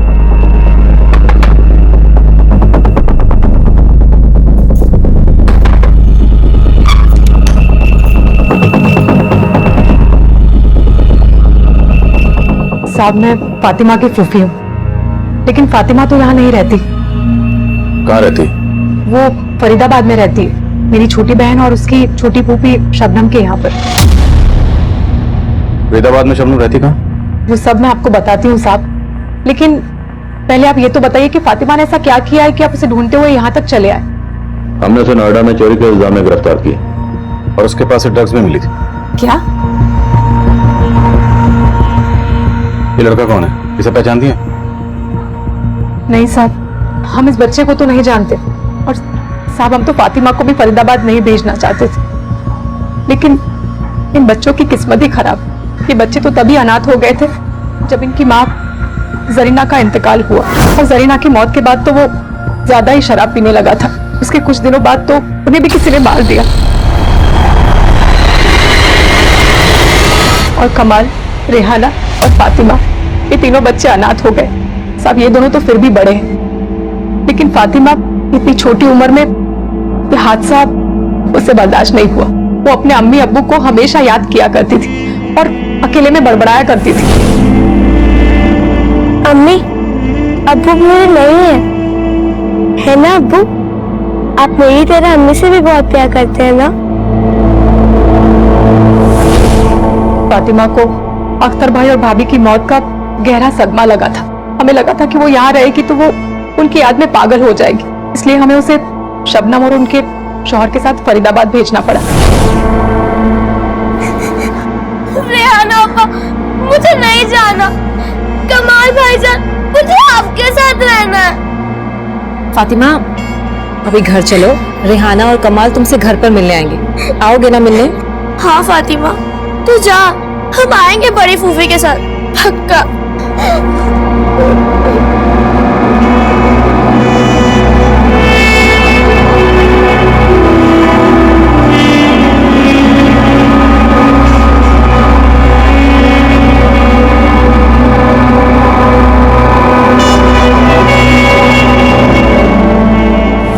इनसे शबनम का नंबर और एड्रेस लो।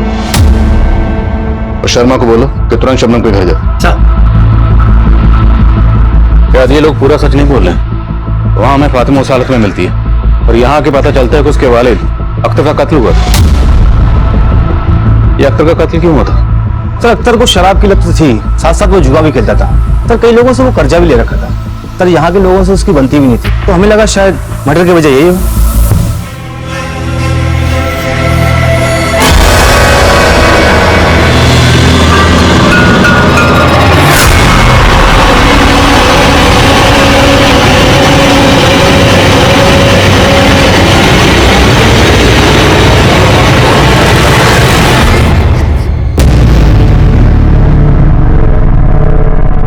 तुम लोगों ने कुछ भी छुपाया ना तो तुम दोनों ही जेल में हो गए। बताओ कहाँ है फातिमा? बोलो।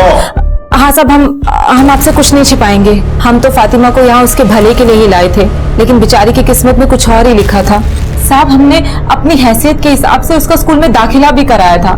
हाँ शुरुआत में उसका यहाँ मन नहीं लगता था, लेकिन बाद में उसका पढ़ाई में खूब मन लगने लगा था। आपको पता मैंने स्कूल में टॉप किया है, मुझे 100 में से 95 मार्क्स मिले। अरे वाह, दिखा। अरे वाह, शाबाश। मैं बहुत खुश हूँ।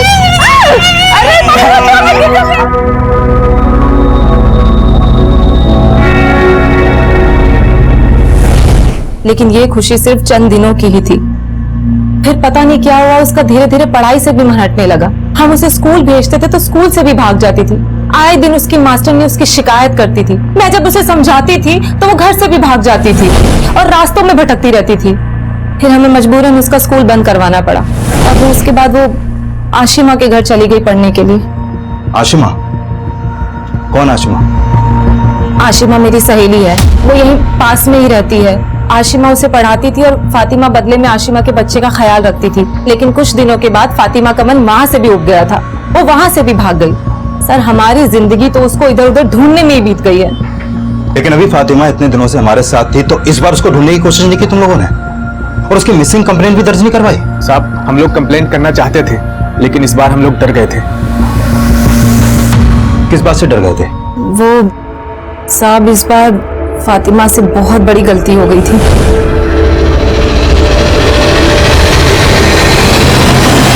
साहब फिर आशिमा ने बताया कि फातिमा उसके बच्चे को खूनम खून करके भाग गई है। हमने फातिमा को खूब ढूंढा लेकिन हमें कहीं नहीं मिली वो। मतलब फातिमा ने आशिमा के बच्चे को मार दिया? नहीं साहब, बच्चा मरा तो नहीं, लेकिन उसको बहुत गंभीर चोटें आई थी और उसकी हालत बहुत नाजुक है। और फातिमा ने सिर्फ बच्चे को गिराया ही नहीं, बल्कि उनके घर से 10,000 रुपए भी चोरी करके भाग गई थी।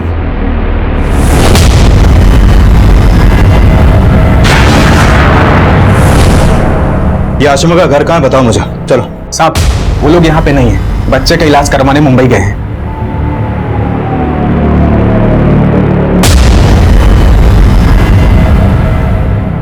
नहीं साहब।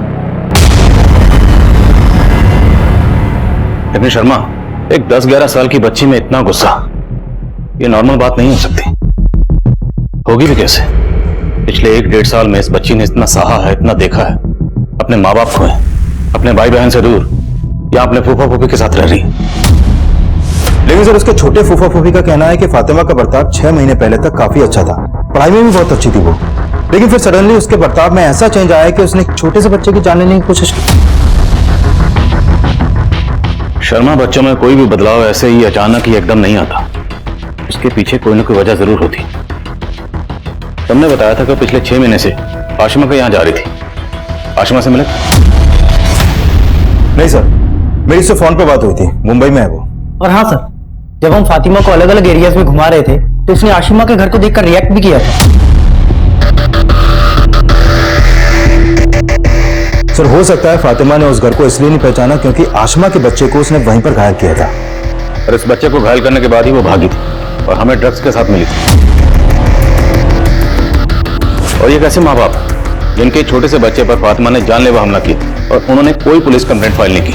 जावेद और आशिमा दोनों के बारे में पता करो। सर।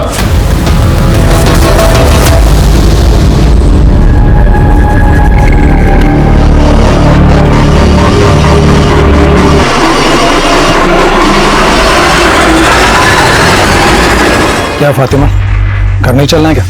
आजा चलो।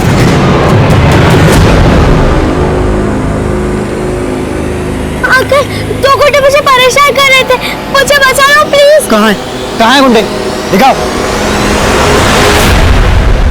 कहाँ है गुंडे? अंकल मैं सच कह रही हूँ, वो भी यहीं पे थे। बस फातिमा, बहुत कहानी बना ली, बहुत घुमा लिया हमें, चलो अब।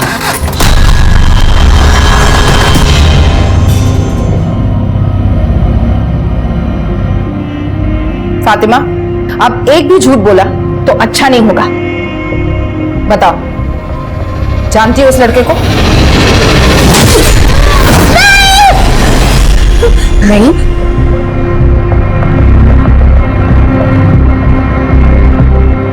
नहीं नाम था इसका?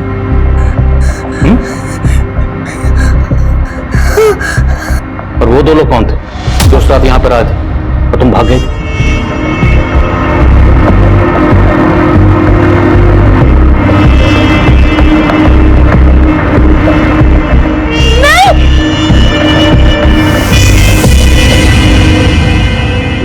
सर मुझे लगता है बच्ची एक साथ कई ट्रॉमा से गुजर रही है। उसने जो कुछ भी देखा है उसकी वजह से ही उसके व्यवहार में परिवर्तन आया है। एंड आई फील बच्चों में ऐसे मेंटल ट्रॉमा की वजह फिजिकल एब्यूज भी हो सकता है। इसका कंप्लीट मेडिकल चेकअप करना पड़ेगा सर। ओके, आप चेकअप कीजिए एंड प्लीज अपडेट। आइए सर। बोलो राणा। जावेद और आसमा की कुंडली निकालिए। आसमा तो क्लीन है, लेकिन ये जावेद जो है किसी मुश्ताक नाम के आदमी के साथ मिलकर ड्रग्स का धंधा करता है। जावेद और मुश्ताक अंडरग्राउंड होने की फिराक में थे, लेकिन हमारी टीम ने जल्दी उनके ठिकाने का पता लगा लिया।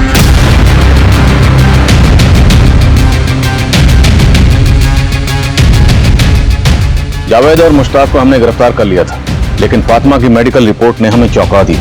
एक 10 साल की बच्ची के साथ लंबे अरसे से रेप किया जा रहा था। फातिमा के साथ हुई इस हैवानियत के लिए तब हमें सिर्फ जावेद और मुश्ताक ही गुनहगार लग रहे थे।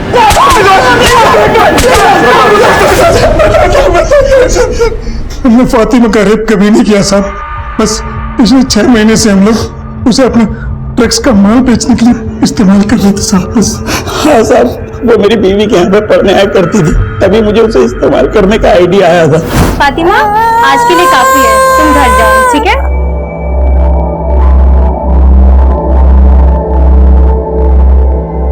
फातिमा, एक काम करेगी, खूब सारे पैसे मिलेंगे। पैसे? हाँ, बहुत सारे।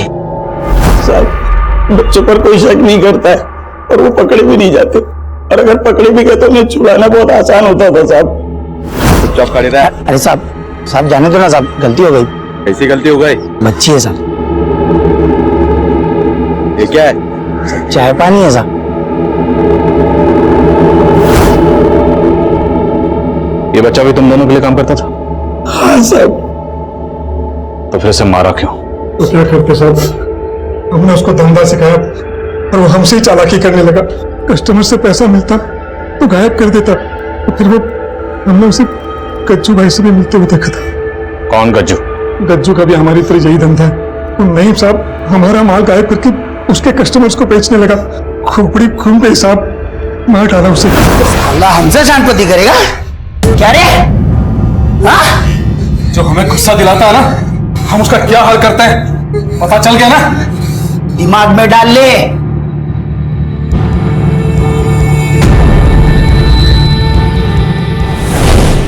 साहब, हमको लगा नहीं कि मौत के बाद फातिमा काबू में आ जाएगी, लेकिन अगले दिन जब वो मेरे घर पे फिर से पढ़ने के लिए गई तो साहब उसने मेरे ही बच्चे को जान से मारने की कोशिश की।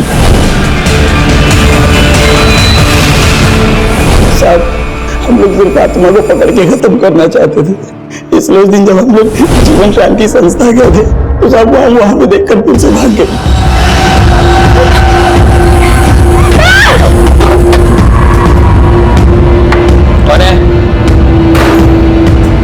साले, रुक साले, रुक।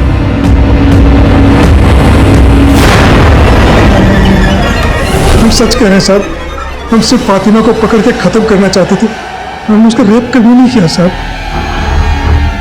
साहब माफ कर दो साहब, साहब हमको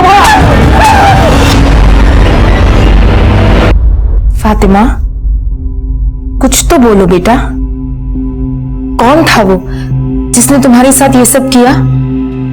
डरो मत बेटा, हमें खुल के बताओ। देखो, अगर तुम हमें नहीं बताओगी तो वो कभी पकड़ा नहीं जाएगा, और फिर तुम्हारी तरह वो किसी और के साथ भी ये सब कर सकता है। तुम नहीं चाहती ना कि किसी और के साथ ये सब हो? तो बताओ बेटा, बोलो कौन था वो? डरो नहीं, तुम्हें कोई कुछ नहीं कहेगा। हम हैं, बोलो। डरो नहीं, तुम्हें कोई कुछ नहीं कहेगा। फूफा। तुम्हारे फूफा?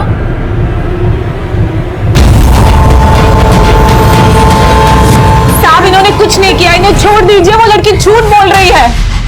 अपने शौहर को बचाने के लिए उस बच्ची को झूठा बोल रही है? साहब, आप उस लड़की को जानते नहीं हो, वो एक नंबर की झूठी है। बच्चे की तरह समझा उसको हमने, लेकिन हमेशा वो एक बात से हमसे चिढ़ती थी। उसके बाप का और हमारा 36 का आंकड़ा था, और हमेशा अक्सर झगड़ा होता था हम दोनों का। जब यहाँ थी तो बोलती थी कि हमारे पापा बहुत अच्छे हैं, और मैंने उनको क्यों पीटा। तब तो उसे ये भी कहना चाहिए कि उसके अब्बू अख्तर का कत्ल तो नहीं किया। साहब, अख्तर का मर्डर किसी और ने नहीं, बल्कि उसके बेटे फातिमा भाई कमाल ने किया। साहब, अख्तर अपनी बीवी को पीटा करता था, और उसी वजह से वो अल्लाह को प्यारी हो गई, और कमाल ने इसीलिए ऐसा किया। और वो बच्ची साहब, वो बचपने में कुछ भी बोल रही है, हमने कुछ नहीं किया। आप उसी से पूछिए, कोई और ही होगा। सर, इसे बहुत तेज टॉयलेट आ रही है।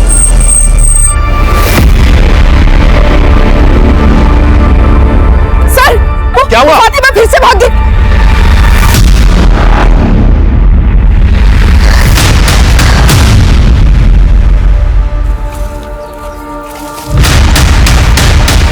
फातिमा के बयान की बुनियाद पर हमने फरहान को फातिमा के साथ रेप करने के जुर्म में कस्टडी में ले लिया था, लेकिन फरहान की ये बात सच साबित हुई कि फातिमा के अब्बू को फातिमा के भाई कमाल नहीं मारा था। कमाल के खिलाफ दुर्गापुर पुलिस ने सारे सबूत जुटा लिए थे, और कमाल को बाल सुधार गृह भेज दिया गया था। लेकिन फरहान लगातार इस बयान से इनकार कर रहा था। वो बार बार यही कह रहा था कि उसने फातिमा का रेप नहीं किया, और फरहान के इस बयान का सपोर्ट सिर्फ उसकी बीवी शबनम ही नहीं, बल्कि फातिमा की बड़ी फूफी मेहरुनिसा और फूफा मुस्तफा भी कर रहे थे। पर हमने फरहान के खिलाफ कोर्ट में चार्जशीट फाइल कर दी थी। 2 महीने से कोर्ट में इस केस की सुनवाई चल रही थी, लेकिन इस पूरी सुनवाई के दौरान फातिमा के बड़े फूफा और फूफी कभी कोर्ट में हाजिर नहीं हुए।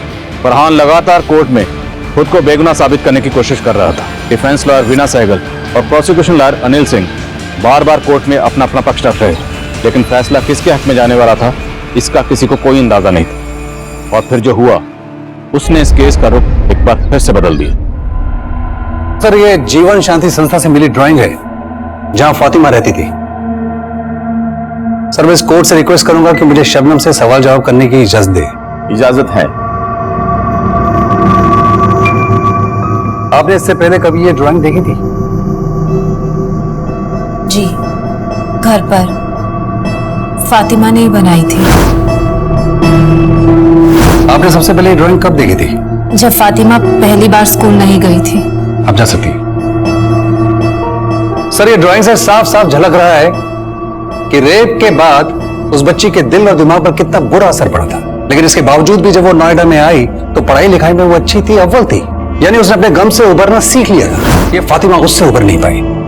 इसके अंदर आई एग्रेशन और बेचैनी की भी यही वजह है। और मिलाड अब ये सच से दूर भाग रही है, और सच से दूर इसलिए भाग रही है क्योंकि इसने जो देखा है उसको देखने के बाद इसका सच्चाई पर से विश्वास उठ गया है। और अभी भी अगर इसको न्याय नहीं मिला, इसके सच को झूठ बोलकर खारिज कर दिया गया, तो मिलाड इसके साथ बहुत बुरा होगा, इस पर बहुत बुरा असर पड़ेगा। ऑब्जेक्शन सर, हम इस बच्ची को कॉम्पिटेंट विटनेस नहीं मान सकते। Objection overruled. पिछले 2.5 महीने से ये सुनवाई चल रही है। आजकल हमारी सोसाइटी में माइनर्स के साथ अक्सर ऐसी अमानवीय, नीच और भद्दी हरकतें हो रही है, जिससे एक बच्चे का न सिर्फ भविष्य खराब होता है, बल्कि आने वाली एक पीढ़ी, सभ्यता और समाज पर बहुत बुरा असर पड़ता है। इसलिए ये कोर्ट फरहान कुरैशी को गिल्टी मानता है और उसे इम्प्रिजनमेंट की सजा सुनाता है। फातिमा के हक में अदालत ने एक तारीखी फैसला सुनाया था। हमारी चार्जशीट में लगाए गए सारे इल्जाम सही साबित हुए थे, लेकिन ये जीत सिर्फ हमारी नहीं थी। ये जीत थी हर उस लड़की की, हर उस बच्ची की जो आए दिन वहशत का शिकार होती रहती है, और सालों की अदालती सुनवाई तक विक्टिम रोजाना तिल तिल कर मरती रहती है। लेकिन अदालत का यह फैसला उन सारे विक्टिम्स को हौसला देता है कि सच को चाहे कितना भी क्यों ना दबाया जाए, लेकिन आखिर में जीत हमेशा सच की होती है। अब मैं आदिल खान आपसे इजाजत लेता हूं। आपसे फिर मुलाकात होगी एक और नए केस के साथ। तब तक देखते रहिए क्राइम पेट्रोल दस्तक। मकसद बताना नहीं, बचाना है। क्राइम पेट्रोल के ऐसे ही मजेदार एपिसोड्स देखने के लिए हमारे चैनल को सब्सक्राइब करें।